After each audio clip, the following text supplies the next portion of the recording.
On October 22, 1962, President John F. Kennedy broadcast a special message to the nation from his office in the White House. Here is President Kennedy as he delivered that message bearing on recent events in Cuba.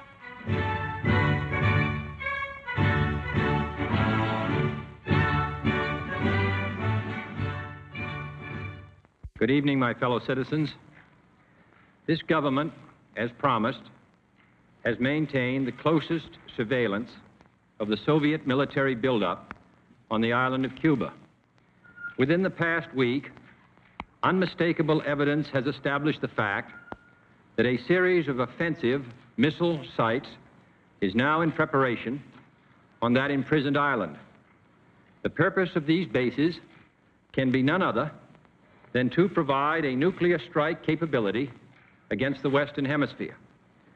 Upon receiving the first preliminary hard information of this nature, last Tuesday morning at 9 a.m., I directed that our surveillance be stepped up. And having now confirmed and completed our evaluation of the evidence and our decision on a course of action, this government feels obliged to report this new crisis to you in fullest detail. The characteristic of these new missile sites indicate two distinct types of installations. Several of them include medium-range ballistic missiles capable of carrying a nuclear warhead for a distance of more than 1,000 nautical miles. Each of these missiles, in short, is capable of striking Washington, D.C., the Panama Canal, Cape Canaveral, Mexico City, or any other city in the southeastern part of the United States, in Central America, or in the Caribbean area. Additional sites not yet completed appear to be designed for intermediate range ballistic missiles capable of traveling more than twice as far and thus capable of striking most of the major cities in the Western Hemisphere, ranging as far north as Hudson's Bay, Canada, and as far south as Lima, Peru. In addition, jet bombers capable of carrying nuclear weapons are now being uncrated and assembled in Cuba, while the necessary air bases are being prepared. This urgent transformation of Cuba into an important strategic base by the presence of these large, long-range, and clearly offensive weapons of sudden mass destruction constitutes an explicit threat to the peace and security of all the Americas, in flagrant and deliberate defiance of the Rio Pact of 1947, the traditions of this nation and hemisphere, the joint resolution of the 87th Congress, the Charter of the United Nations, and my own public warnings to the Soviets on September 4th and 13th. This action also contradicts the repeated assurances of Soviet spokesmen, both publicly and privately delivered, that the arms buildup in Cuba would retain its original defensive character, and that the Soviet Union had no need or desire to station strategic missiles on the territory of any other nation. The size of this undertaking makes clear that it has been planned for some months. Yet only last month, after I had made clear the distinction between any introduction of ground-to-ground missiles and the existence of defensive anti-aircraft missiles, the Soviet government publicly stated on September 11th that, and I quote, "The armaments and military equipment sent to Cuba are designed exclusively for defensive purposes," unquote. That there is, and I quote the Soviet government, "there is no need for the Soviet government to shift its weapons for a retaliatory blow to any other country, for instance, Cuba," unquote. And that, and I quote the government, "the Soviet Union has so powerful rockets to carry these nuclear warheads that there is no need to search for sites for them beyond the boundaries of the Soviet Union," unquote. That statement was false. Only last Thursday, as evidence of this rapid offensive buildup was already in my hand, Soviet Foreign Minister Gromyko told me in my office that he was instructed to make it clear once again, as he said his government had already done, that Soviet assistance to Cuba, and I quote, "pursued solely the purpose of contributing to the defense capabilities of Cuba, unquote.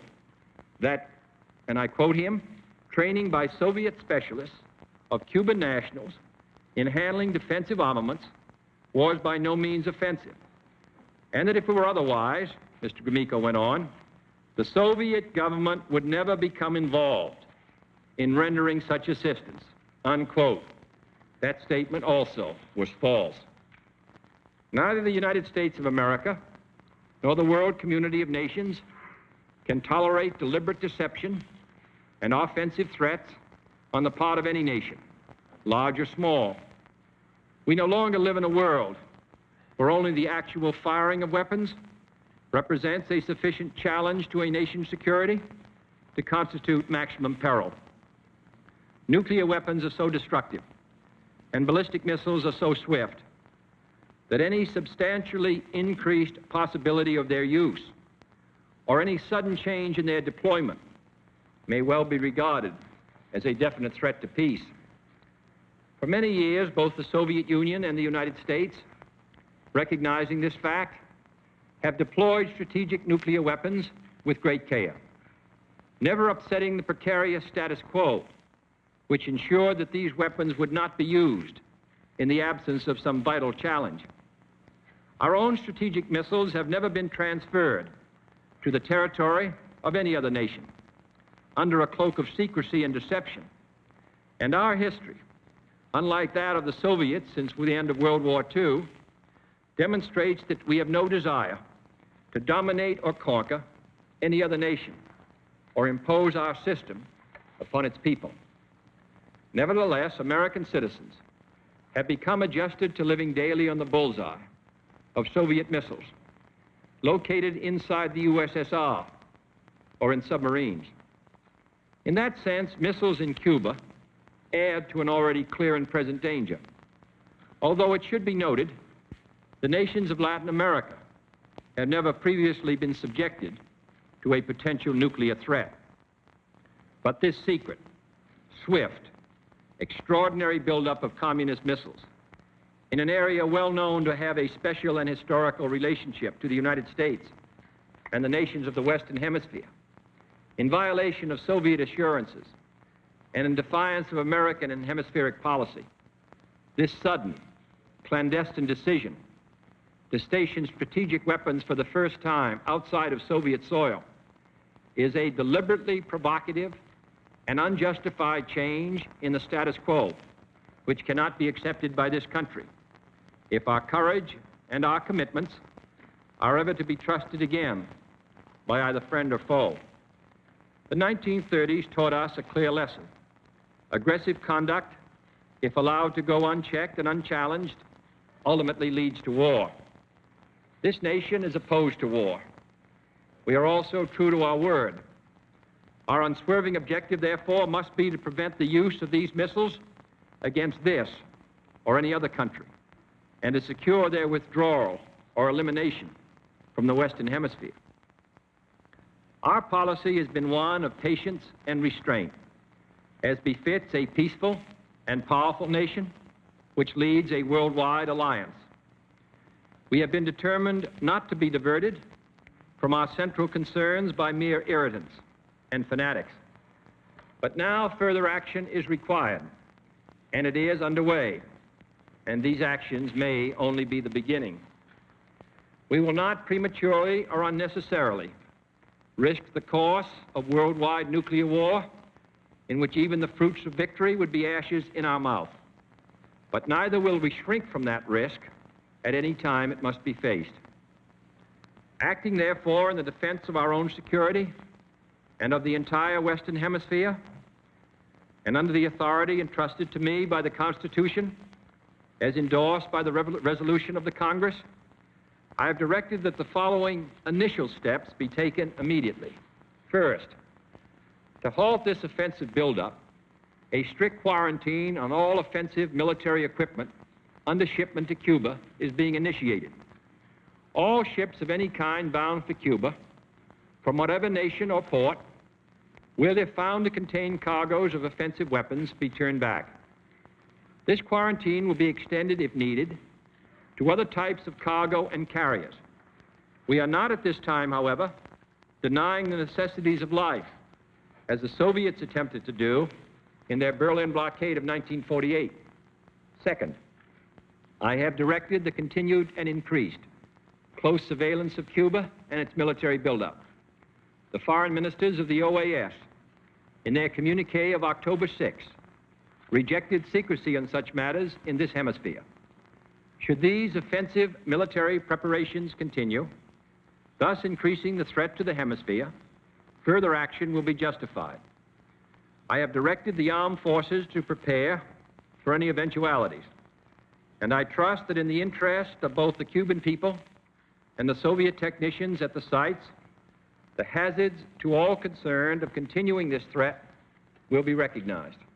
Third, it shall be the policy of this nation to regard any nuclear missile launched from Cuba against any nation in the Western Hemisphere as an attack by the Soviet Union on the United States, requiring a full retaliatory response upon the Soviet Union. Fourth, as a necessary military precaution, I have reinforced our base at Guantanamo, evacuated today the dependents of our personnel there, and ordered additional military units to be on a standby alert basis. Fifth, we are calling tonight for an immediate meeting of the Organization of Consultation under the Organization of American States to consider this threat to hemispheric security and to invoke Articles 6 and 8 of the Rio Treaty in support of all necessary action. The United Nations Charter allows for regional security arrangements, and the nations of this hemisphere decided long ago against the military presence of outside powers. Our other allies around the world have also been alerted. Sixth, under the Charter of the United Nations, we are asking tonight that an emergency meeting of the Security Council be convoked without delay to take action against this latest Soviet threat to world peace. Our resolution will call for the prompt dismantling and withdrawal of all offensive weapons in Cuba under the supervision of UN observers before the quarantine can be lifted. Seventh and finally, I call upon Chairman Khrushchev to halt and eliminate this clandestine, reckless, and provocative threat to world peace and to stable relations between our two nations. I call upon him further to abandon this course of world domination and to join in an historic effort to end the perilous arms race and to transform the history of man. He has an opportunity now to move the world back from the abyss of destruction by returning to his government's own words that it had no need to station missiles outside its own territory, and withdrawing these weapons from Cuba, by refraining from any action which will widen or deepen the present crisis, and then by participating in a search for peaceful and permanent solutions. This nation is prepared to present its case against the Soviet threat to peace and our own proposals for a peaceful world at any time and in any forum, in the OAS, in the United Nations, or in any other meeting that could be useful, without limiting our freedom of action.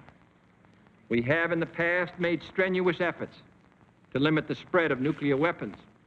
We have proposed the elimination of all arms and military bases in a fair and effective disarmament treaty. We are prepared to discuss new proposals for the removal of tensions on both sides, including the possibilities of a genuinely independent Cuba, free to determine its own destiny. We have no wish to war with the Soviet Union, for we are a peaceful people who desire to live in peace with all other peoples. But it is difficult to settle or even discuss these problems in an atmosphere of intimidation. That is why this latest Soviet threat, or any other threat, which is made either independently or in response to our actions this week, must and will be met with determination. Any hostile move anywhere in the world against the safety and freedom of peoples to whom we are committed, including in particular the brave people of West Berlin, will be met by whatever action is needed. Finally, I want to say a few words to the captive people of Cuba, to whom this speech is being directly carried by special radio facilities. I speak to you as a friend, as one who knows of your deep attachment to your fatherland, as one who shares your aspirations for liberty and justice for all. And I have watched, and the American people have watched, with deep sorrow, how your nationalist revolution was betrayed and how your fatherland fell under foreign domination. Now your leaders are no longer Cuban leaders, inspired by Cuban ideals. They are puppets and agents of an international conspiracy which has turned Cuba against your friends and neighbors in the Americas and turned it into the first Latin American country to become a target for nuclear war, the first Latin American country to have these weapons on its soil. These new weapons are not in your interest. They contribute nothing to your peace and well-being. They can only undermine it. But this country has no wish to cause you to suffer or to impose any system upon you. We know that your lives and land are being used as pawns by those who deny your freedom. Many times in the past, the Cuban people have risen to throw out tyrants who destroyed their liberty. And I have no doubt that most Cubans today look forward to the time when they will be truly free, free from foreign domination, free to choose their own leaders, free to select their own system, free to own their own land, free to speak and write and worship without fear or degradation. And then shall Cuba be welcomed back to the society of free nations and to the associations of this hemisphere. My fellow citizens, let no one doubt that this is a difficult and dangerous effort on which we have set out. No one can foresee precisely what course it will take, or what costs or casualties will be incurred.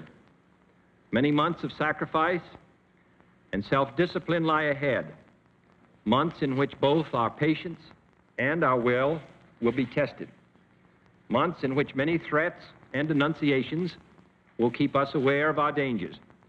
But the greatest danger of all would be to do nothing. The path we have chosen for the present is full of hazards, as all paths are. But it is the one most consistent with our character and courage as a nation and our commitments around the world. The cost of freedom is always high, but Americans have always paid it. And one path we shall never choose, and that is the path of surrender or submission. Our goal is not the victory of might, but the vindication of right. Not peace at the expense of freedom, but both peace and freedom here in this hemisphere, and we hope around the world. God willing, that goal will be achieved. Thank you and good night.